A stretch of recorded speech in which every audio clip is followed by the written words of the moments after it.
সবাইকে জয় যিশু। আমাদের মহান প্রেমময় পিতা প্রভু যীশু খ্রিস্টের নামে আমি আপনাদের সবাইকে স্বাগত জানাই। আজকের এই রাত্রিতে আসুন আমরা প্রার্থনায় যাই এবং ঈশ্বরকে ধন্যবাদ দিই, কারণ তিনি ধন্যবাদ ও প্রশংসা পাওয়ার যোগ্য ঈশ্বর। আসুন আমরা আজকে ঈশ্বরের ক্ষমা বিষয়ে আমরা কয়েকটি বাইবেল পদ পাঠ করব এবং তারপরে আমরা প্রার্থনা করব। আমি পাঠ করি দানিয়েল পুস্তকের 9 অধ্যায় 9 পদ। করুণা ও ক্ষমা আমাদের প্রভু ঈশ্বরের। দ্বিতীয় পদ, মথি লিখিত সুসমাচার তার 9 অধ্যায় 6 পদ। পৃথিবীতে পাপ ক্ষমা করিতে মনুষ্যপুত্রের ক্ষমতা আছে। রোমীয় তার 12 অধ্যায় 14 পদ। যাহারা তাড়না করে তাহাদিগকে আশীর্বাদ করো, শাপ দিও না।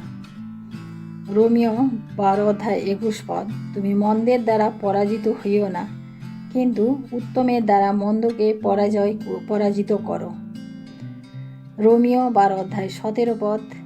মন্দের পরিষদে কাহারো মন্দ করিও না। রোমীয় 12 অধ্যায় 20 পদ। তোমার শত্রু যদি ক্ষুধিত হয় তাহাকে ভোজন করাও, যদি সে পিপাসিত হয় তাহাকে পান করাও। মথি লিখিত সুসমাচার 6 অধ্যায় 14 পদ। তোমরা যদি লোকের অপরাধ ক্ষমা করো, তবে তোমাদের স্বর্গীয় পিতা তোমাদিগকেও ক্ষমা করিবেন। আমেন।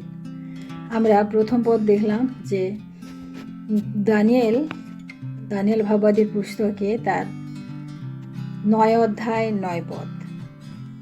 করুণা ও ক্ষমা আমাদের প্রভু ঈশ্বরের।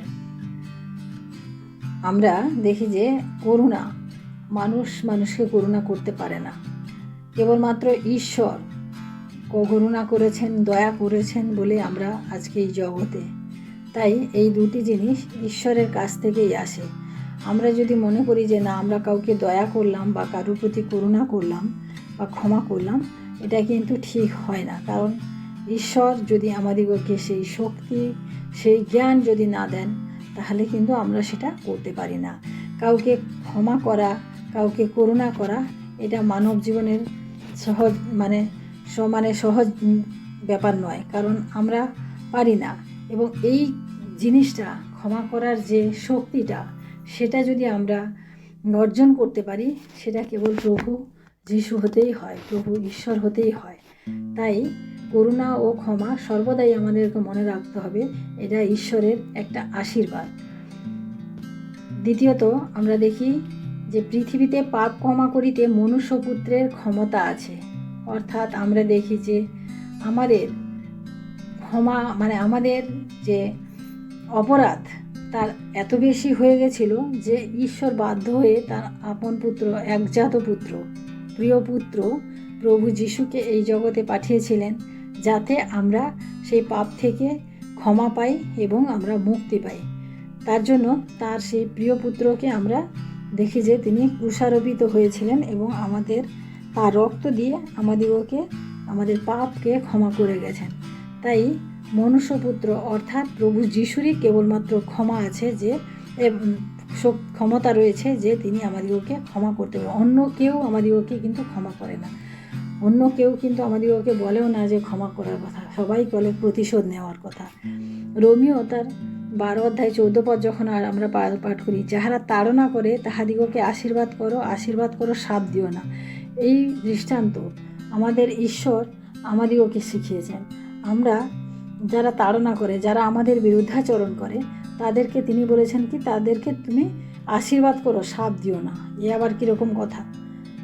আমরা এটা পড়েছি না, শত্রুকে আপনার মতো প্রেম করো। এ আবার কীরকম কথা? কিন্তু হ্যাঁ, আমাদের ঈশ্বর এটা আমাদের করে দেখিয়েছেন। ঈশ্বর আমাদেরকে এটা তার জীবন দিয়ে আমাদেরকে এই দৃষ্টান্ত দেখিয়ে গেছেন। সেই ক্রুশের উপর থেকে যখন তাকে ক্রুশারোপিত করা হলো, তখন তিনি সেই ক্রুশের উপর থেকে যে প্রথম কথা বলেছিলেন যে, পিতো, তুমি ইহাদিগকে ক্ষমা করো, কারণ ইহারা কি করিতেছে তাহা জানে না। সেই জন্য তিনি যদি ক্রুশের উপরে এত যন্ত্রণা, এত কাতর ছটফট করছেন, এত কাতর অবস্থা থেকে, এত খারাপ পরিস্থিতি থেকে তিনি যদি আমাদিগকে ক্ষমা করতে পারেন, তবে আমরা কেন পারি না যে আমার যে মন্দ করছে, আমার যে খারাপ করছে, তাকে আমরা তার সেইটুকু আমরা কেন ক্ষমা করতে পারি না? তাই আসুন প্রিয় ভাই বোনেরা, আমরা এই বাক্যগুলি থেকে আমাদের জীবনের যে খারাপ জিনিসগুলি রয়েছে, যে মন্দ জিনিসগুলি রয়েছে, সেগুলোকে আমরা যেন দূর করতে সক্ষম হই। কারণ এটা দূর করার জন্য আমাদেরকে শুধু এই বাক্য পড়লে বা এই বাক্য মুখস্থ করে রাখলে হবে না, কিন্তু আমাদেরকে সেই ক্ষমতা ঈশ্বরের কাছ থেকে নিতে হবে, যেই ক্ষমতার মাধ্যমে আমরা এইগুলি করতে পারবো। রোমিও তার 12:17 যখন আমরা পাঠ করি, মন্দের পরিশোধে কাহারও মন্দ করিও না। কেউ আমার একটা কিছু ক্ষতি করে দিয়েছে বলে আমি তার আরেকটু বেশি ক্ষতি করে দেব, এই মানসিকতা যেন আমাদের মধ্যে না আসে। কারণ মন্দের পরিশোধে মন্দ কেবলমাত্র শয়তান করে, কিন্তু আমরা শয়তান না, আমরা হচ্ছি ঈশ্বরের সন্তান, আমরা হচ্ছি রাজার সন্তান। তাই আমাদের জন্য এই জিনিসটা আমাদের জন্য সাজে না, আমরা এই জিনিস মনে রাখতে পারি না। কারণ মন্দের পরিশোধে কাহারও মন্দ করব, এই যেন চিন্তাধারা যেন আমাদের মধ্যে না থাকে। তাই এই বাক্যগুলি আমাদের জীবনে খুব গুরুত্বপূর্ণ এবং আমরা এই বাক্যগুলি যেন মনে রাখি। রোমিও তার 12:20 যখন পাঠ করি, তোমার শত্রু যখন ক্ষুধিত হয় তাহাকে ভোজন করাও, যদি পিপাসিত হয় তাহাকে পান করাও। অর্থাৎ শত্রু যদি ক্ষুধিত হয়, শত্রু যখন ক্ষুধিত হয় তাকে যদি আমরা সেই সময় খাবারটা দিই, তাকে যদি তার সেই প্রয়োজনটা আমরা মেটাতে পারি, তাহলে তার যে আমার প্রতি যে শত্রুতার যে ভাব যতটা উপরে ছিল ততটাই নিচে নেমে যাবে। কারণ খাদ্য মানুষের জীবনে একটা বিশেষ প্রয়োজন, যে খাদ্যের জন্য আজকে সারা পৃথিবীর মানুষ তোলপাড় করে দিচ্ছে শুধু খাদ্যের জন্য।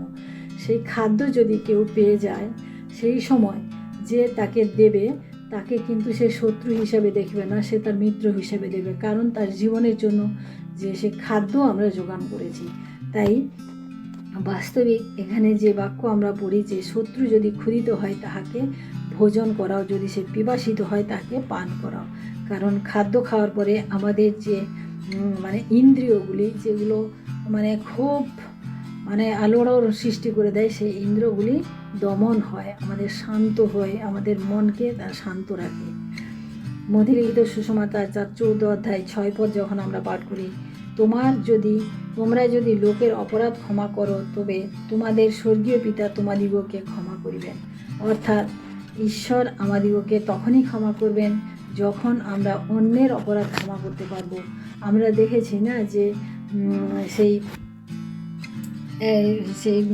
একজন একটি গল্প বাইবেলে রয়েছে, যে একজন ধার করতো না, মহাজনের কাছ থেকে ধার নিয়ে গেছিল। সেই ধারটা যখন সে শোধ করতে পারলো না, তার কাছে মহাজনের কাছে ক্ষমা চাইলো যে আমি এটা পারবো না, আমাকে এটা মুকুব করে দেওয়া হোক। তখন সেই মহাজন কী করলেন, যে তার সেই দাসের কাছে সেটা মুকুব করে দিলেন। কিন্তু যে দাসের এতটা বড় তার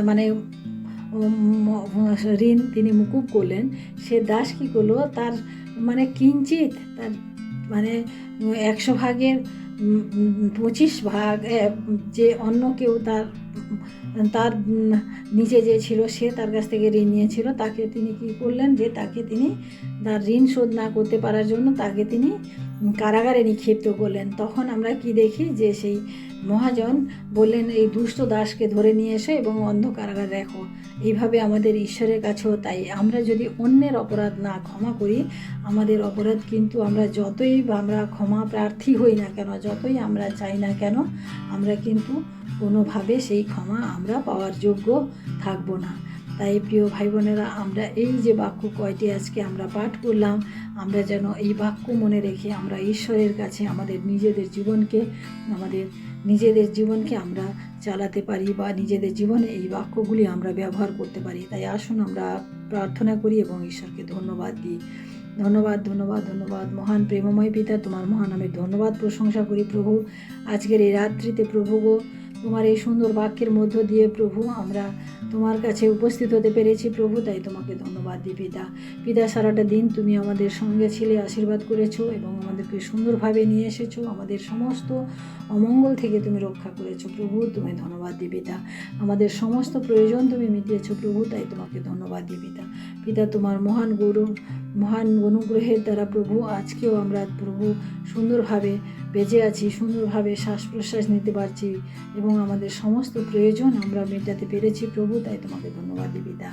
পিতা, রাত্রির ভার তুমি নাও প্রভু, আমাদের সমস্ত অপরাধ সকল তুমি ক্ষমা করো প্রভু।